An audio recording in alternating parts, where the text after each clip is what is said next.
Menurut cerita kuno, di tanah ini hidup 3 suku, yaitu Mongsang, Quenxiang, dan Gangliu. 3 suku itu merebutkan masing-masing wilayah dengan berperang satu sama lain.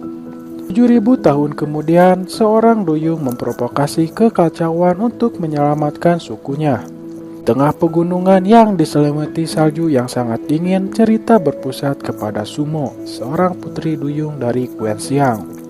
Di sana Sumo akan pergi ke Gunung Tiankue untuk pergi ke sebuah perkotaan yang sangat mumpuni. Di tengah perjalanan, Sumo pun beristirahat sejenak. Namun seorang gadis yang bernama Nangseng yang berasal dari dataran tengah menghampiri Sumo. 我是从中州来的，我们家那边打仗了，长得这么好看，为什么总是板着脸啊？无趣的鸡。 Kemudian Nangseng mengajak Sumo untuk pergi bersama ke kota Yuanhuang. Namun Sumo mengelak tawarannya karena di negeri itu sangatlah berbahaya.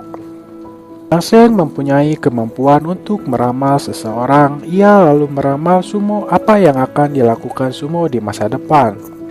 Lalu tertulislah kata-kata yang ada di tanah bahwa yang selama ini Sumo cari adalah Bai Ying, seorang kekasihnya yang sudah lama meninggal. Sontak Sumo pun terkejut tentang ramalan Nangseng tersebut. Kemudian Nangseng membayangkan kejadian masa lalu. 100 tahun yang lalu, Bai Ying didampingi gurunya untuk melatih skill berpedangnya agar bisa berkelana ke dunia luar. Setelah matang berlatih, Bai Ying pun pergi ke ibu kota Kongsang. Namun Bai Ying melihat sekelompok 2 orang kejam yang akan memotong tangan seseorang. Untung saja Bai Ying melemparkan sebuah pisau ke arah pedang 2 orang itu. 是这样，这些个鲛人呢，原本是秦王。闭嘴！ Selepas itu Bai Ying dan Sumo dipertemukan, namun mereka saling bertatapan saja.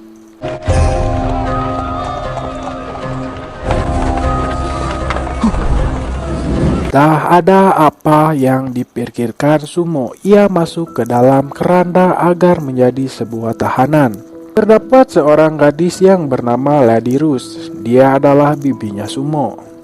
Ternyata Sumo hendak menjadi tahanan agar bisa bertemu dengan bibinya dan memastikan kalau bibinya baik-baik saja.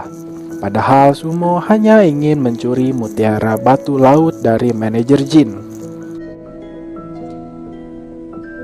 到这件事情，还魂珠关乎整个权贤的命运。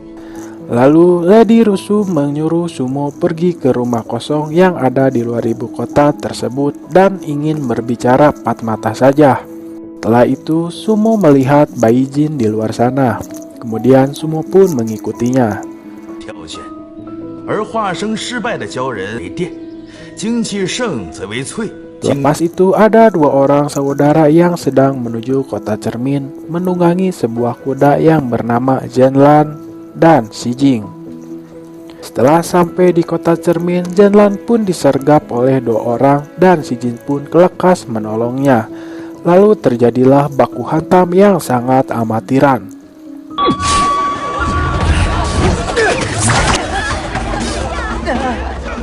Di dalam istana, Sumo pun mencari mutiara batu laut. Namun sayangnya mutiara itu tidak ada di sana. Kemudian Sumo tidak sengaja berpapasan dengan Bai Yin. Dengan raut wajahnya yang sangat panik, akhirnya Sumo mengancam Bai Yin untuk memberitahu manajer kalau Bai Yin telah masuk ke dalam kamarnya tanpa izin. Tanpa diduga, Bai Yin pun sudah mengetahui rencana Sumo. Bai Yin membeberkan semuanya kepada Sumo dan Sumo pun tersipu malu. Kemudian Bai Yin pun memberikan apa yang diinginkan Sumo, yaitu mutiara batu laut. Lalu Sumo pun mengajak pergi Bai Yin. Sesudah pergi, Sumo dan Bai Yin pun mengunjungi tempat diskotik. 时至今日，千年悲苦是该幸无底的结界，以后便不再受人欺凌。 Sumo pun sedang mengendap-endap dan ingin mencari tahu tentang batu roh. Namun tanpa diduga Lady Rus pun datang menghampiri Sumo. 听我的就好。走位。你胡说什么？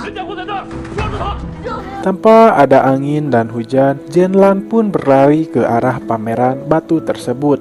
dan mengobrak-abrik pesta tersebut.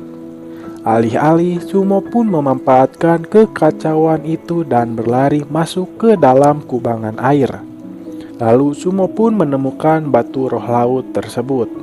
Di atas sana suasana pun mulai memanas dan Baiyin pun turun tangan. Namun sayangnya Baiyin pun merasa pusing dan akan terjatuh ke dalam kubangan air tersebut. Untung saja Sumo segera muncul dan memeluk Baiyin hingga berkebu-kebu. Kemudian Ledirus pun disergap oleh manajer Jin. Tidak lama dari itu Jenderal Shijing datang dan Baiyin meminta Jenderal Shijing untuk membawa keluar Sumo. Namun, manajer Jin tidak mengizinkan Sumo pergi dan tidak ingin mempunyai masalah dengan Jenderal Jing. Lalu Baiyin dan Shijing pun pergi. Kemudian Sumo dan Ledirus pun diselamatkan oleh mayang-mayang cantik, tapi di sana terjadi kebakaran yang sangat dahsyat. Dan di sana masih ada Putri Duyung yang terjebak.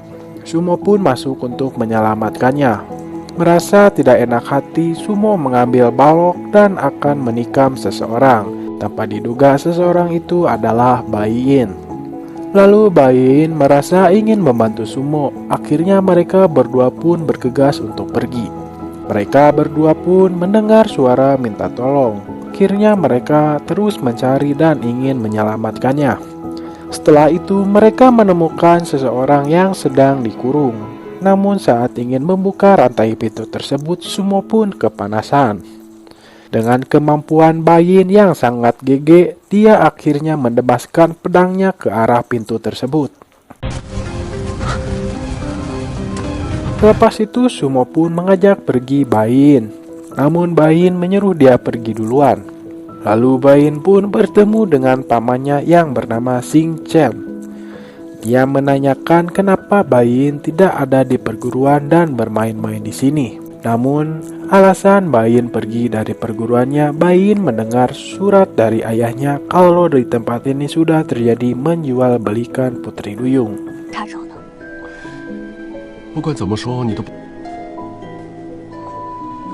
Di malam harinya, Sumo dan Ledirus berbicara tentang mutiara roh yang disimpan ke dalam kantong celana Baiyin. 我就没有时间把它再取回来了，一起拆下去。要不然我去吧。 Tanpa diduga, Sumo pun tidak merasakan hawa reinkarnasi saat memegang batu tersebut. Dan akhirnya Ledirus menjelaskan bahwa Sumo adalah pangeran Raja Laut. Sontak Sumo terheran-heran di sana dan mulai kebingungan atas segala dari ucapan Ledirus. 假化生时而没有化生，因为你。 Selepas itu, Zhenlan pun diuji apakah dia mempunyai keturunan kerajaan atau tidak. Lalu Cincin Surgawi pun merespon Zhenlan dan memang benar dia adalah seorang pewaris tahta dari kerajaan tersebut. 真兰为空桑太子。 Selepas itu, Baiyin berada di kediaman ayahnya yang bernama Tuan Bai. Baiyin pun sangat menyesal karena Baiyin tidak ingin menjadi putri mahkota, melainkan ingin menjadi Jenderal Shijing. 你好好想想吧。 Terlepas dari itu, Sumo pun masih memikirkan tentang dirinya yang menjadi sosok seorang pangeran. Lalu Sumo pun memikirkan awal mereka bertemu dengan Baiyin. Bisa dibilang bahwa Sumo telah baper. Di sisi lain, Zhenlan pun sempat menghayal. Kenapa dia bisa menjadi putra mahkota? Keesokan harinya, Baiyin pun sedang menjemur pakaiannya. Tanpa diduga di saku celananya terdapat mutiara batu roh yang diselundupkan oleh Sumo. Kemudian Lin pun datang. Dia adalah adiknya Baiyin. Lin menanyakan tentang Baiyin yang sempat menyesal karena tidak ingin menjadi putri mahkota. Kemudian Baiyin pun hanya tidak ingin menikah karena dipilihkan oleh ayahnya sendiri. Selepas itu, Sumo telah memutuskan untuk menjadi seorang biasa kepada Lediru. Namun Lediru pun menjelaskan sesuatu yang tidak diketahui oleh Sumo. Meski Sumo adalah seorang pangeran, maka dirinya harus menerima tanggung jawab seorang pangeran Putri Duyung.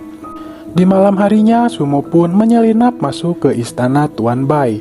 Sumo pun hanya ingin mengambil mutiara yang dia simpan di saku Baiyin. Namun, tanpa diduga, mutiaranya pun tidak ada di sana. Lalu Sumo pun mencarinya ke sela-sela lemari. Setelah dari itu, Baiyin pun masuk ke dalam kamarnya. Lalu seperti biasa, Sumo pun menggunakan jurus menghilangnya. Namun Sumo menjatuhkan kantong saku celana Baiyin. Kemudian Sumo pun dengan kobenya mendengarkan perkataan mereka. Baiyin pun melihat kantong sakunya berada di bawah lantai. Selepas itu Baiyin akan mengganti pakaiannya. Namun Baiyin pun merasa banyak kecurigaan. Lalu Baiyin melihat sepatu dari Sumo. Tanpa ragu lagi, Baiyin menebaskan pedangnya ke arah tembok. Lalu seperti biasa Sumo pun ketahuan Baiyin dan dia tidak bermaksud melihat Baiyin ganti pakaian. Kemudian Sumo pun menanyakan mutiara roh tersebut. Lalu Baiyin pun menanyakan apa gunanya batu tersebut. Lalu Sumo pun menjelaskan kegunaan batu itu agar membuka penghalang di dasar danau cermin dan bisa melarikan diri dari kota cermin. Tanpa basa-basi, Baiyin pun memberikan batu tersebut kepada Sumo agar bisa menyelamatkan semua orang. 谢谢啊。随你一走，就计划好。好啊，我会找你要的。 Namun setelah keluar dari kamar Baiyin, Sumo pun disergap oleh King Chen dan 4 anak buahnya. Bukan Sumo saja yang disergap, melainkan Lady Ru pun juga ikut ditangkap. Lalu King Chen menyuruh Sumo agar menuruti perintahnya jika tidak ingin teman Sumo mati satu persatu. 眼睛看不见了。 害自己。 Keesokan harinya, Baiyin pun dinikahkan oleh ayahnya kepada seorang putra mahkota baru yaitu Jianlan. Selama 3 bulan ke depan, Baiyin akan tinggal di aula putri mahkota menara cermin dan tanpa ada kontak dari orang lain sama sekali. Selepas itu, Sumo yang menjadi buta karena ulah dari King Chen pun akhirnya dijadikan seorang pelayan. Namun Sumo ditugaskan beberapa pekerjaan yang sangat berat untuk menjaga aula di samping. Namun Sumo pun mempunyai rencana agar bisa ke aula utama. Setelah itu Sumo pun memulai menghayal tentang perkataan King Chen dan Sumo pun tidak tahu siapa yang akan menikah. Namun seseorang pelayan gadis menjatuhkan alat musik itu sampai rusak. Namun hanya saja sedikit orang yang bisa menyetelkan alat musik tersebut. Lalu pelayan itu meminta maaf kepada Baiyin. Kemudian pelayan itu mengatakan bahwa ada seseorang yang di menara bisa membetulkan alat musik tersebut. Di malam harinya, Baiyin pun keluar dan mendengar suara orang yang sedang memainkan alat musik. Namun Baiyin pun hanya mendengarkannya saja di luar dan tidak ingin masuk ke dalam kamar tersebut. 你怎么不进去啊？ Keesokan harinya, Baiyin pun diajarkan untuk menyalin kitab matahari sebelum terbit hari ini oleh imam besar. Setelah keluar dari pembelajarannya, Baiyin pun keluar dan mendengarkan orang lain yang sedang memainkan terompet.